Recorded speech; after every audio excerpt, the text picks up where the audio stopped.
I wanted to kind of like let the gentleman know what I think is a real good, simple general rule of thumb for moving stops to break even. If I could have a couple minutes to talk like that. Oh, absolutely, brother. It's all you. So, obviously, it's dependent upon what you're looking to trade time frame wise. What's the duration for your trade? Where ultimately you think it's going to go? Where's the terminus, the target, and where you're trying to get in at in deference into where you think the move started. Because you could look at the marketplace and say, "Oh wow, I missed a better entry below for a long that's going to take up this high or relative equal high," or vice versa for someone looking for a short. You may have missed the actual best case scenario for a short, but still use a PD array to get involved with the next portion of that run. So knowing where you're getting in at and where you think it's going to go, that's obviously your specific implied dealing range. So it's left of the move.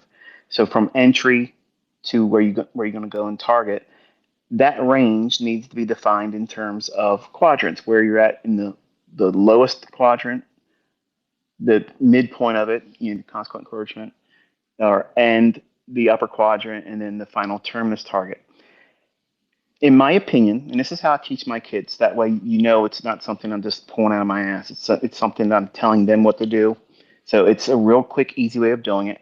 As soon as you know where you are entering and where the market's drawing to, where's your target, where's your final exit point, or if you're going to use that as your target and then you leave a runner on after that, whatever that target is, that's terminus. As soon as the position goes to profit and then it moves 50% of whatever that target is, it's foolish for you to absorb any kind of loss or eat the costs of commissions and fees. So, in other words, let's assume for a moment you think that the range is going to move 100 handles, okay, or 100 pips in deference to the folks that are trading the Forex market. If it moves 50 handles or 50 pips, you need to have your stop loss covering costs. And that way you can completely remove all concern about being right or wrong. You're getting a free look at it. You don't have to worry about it. And here's the thing that you're going to be wrestling with, because I'm sure you're probably thinking, well, what happens if the volatility is kind of high and it comes down and stops me out? That's why I have all these different PD arrays, because I'll use a new 15-second fair value gap to get me in line with the move if I get stopped out. Getting stopped out needs to be something that you don't fear. And really, what are you losing if you get stopped out if you're following this criteria? You're not losing anything, right? I mean, you're getting your commission costs covered. You're getting no absorbed actual loss. So your monetary loss is nothing.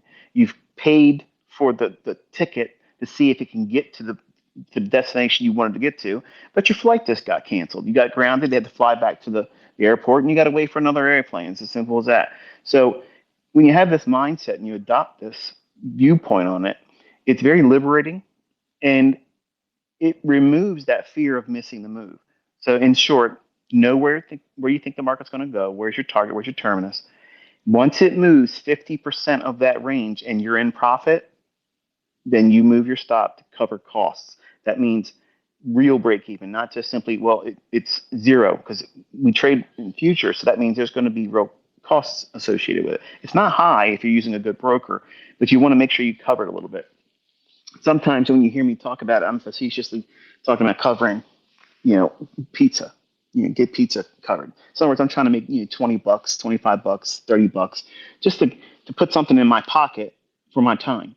But 50% of what you think the range is going to be to target, once that's fulfilled and you see it, once it ticks there one time, doesn't need to trade above it.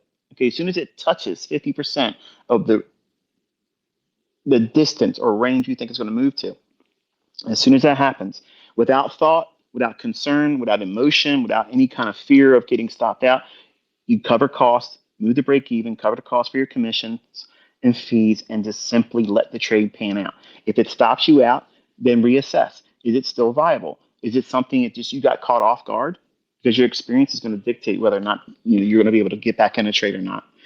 More skilled veteran students of mine have no problem getting back into a move they got stopped out at, and it's not costing you anything. It didn't cost you anything, and regretting, whether or not you didn't take a partial. Don't even worry about that, because if the trade's still good and you think it's going to go to that term as target, it's easy to get back into the trade again.